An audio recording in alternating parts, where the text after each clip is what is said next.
Hello student, चलिए इस question को सॉल्व करते हैं।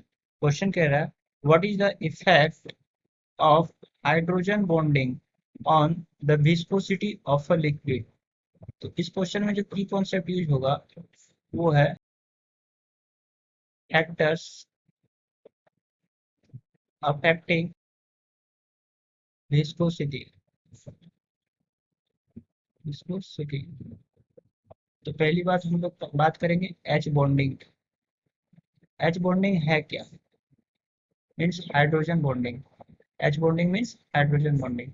इसमें क्या होता है कि एक डोनर साइड होता है यानी H, और एक electronegative EN means electronegative element. Electronegative element जिसके कारण क्या होता है कि जो शेयर पेयर ऑफ इलेक्ट्रॉन्स होते हैं अपनी ओर खींचने लगते हैं, और ये डेल्टा माइनस और ये डेल्टा प्लस का क्रिएशन करते हैं। तो एक तरह का ये इलेक्ट्रोस्टैटिक फोर्स जनरेट करता है। तो इसी फोर्स से जो बॉन्ड बन रहा है यानी कि H के साथ यानी हाइड्रोजन के साथ, तो इसे बोलते हैं एच बॉन्डिंग यानी हाइड्रोजन बॉन्डिंग। तो जिसके कारण और भी बहुत सारे मॉलिक्यूल्स इसकी ओर खींचे चले आएंगे।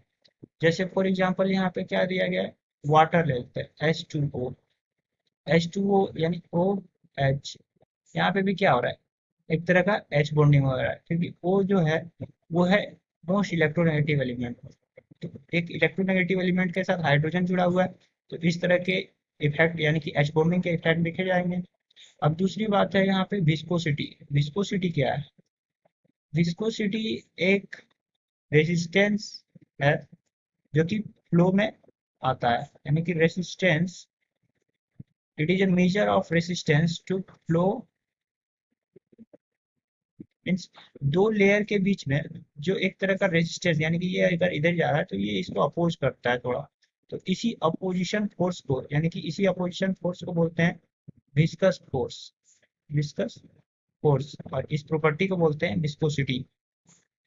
तो इसमें क्या होता है कि हाइड्रोजन बॉन्डिंग, यहाँ पे क्वेश्चन पूछा गया what is the effect of hydrogen bonding on the viscosity of a liquid. Means hydrogen bonding का क्या इफेक्ट है on the viscosity of bonding. Hydrogen bonding होने से यानी एच बॉन्डिंग होने से क्या होता है कि साइज इंक्रीज हो जाता है, effective size of the moving unit. It lead to an increase in the increase in the effective size of the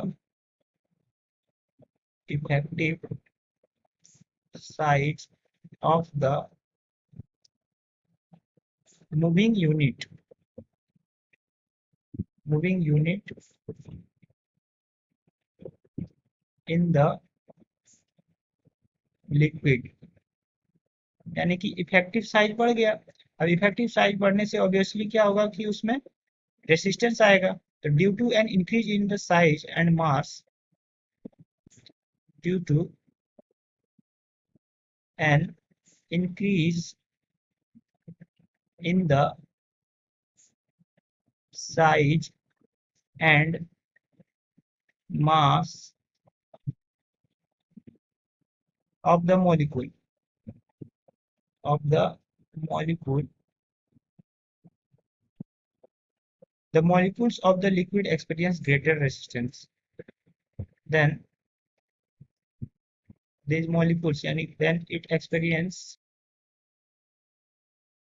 greater resistance greater resistance to flow resistance to flow That's why viscosity of the liquid increases. As a result, viscosity of liquid increases। यानी कि ज्यादा H bonding से होने से कारण क्या होता है कि विस्कोसिटी इंक्रीज हो जाता है। तो H bonding is directly proportional to viscosity of the liquid. I hope this is clear to you. Thank you.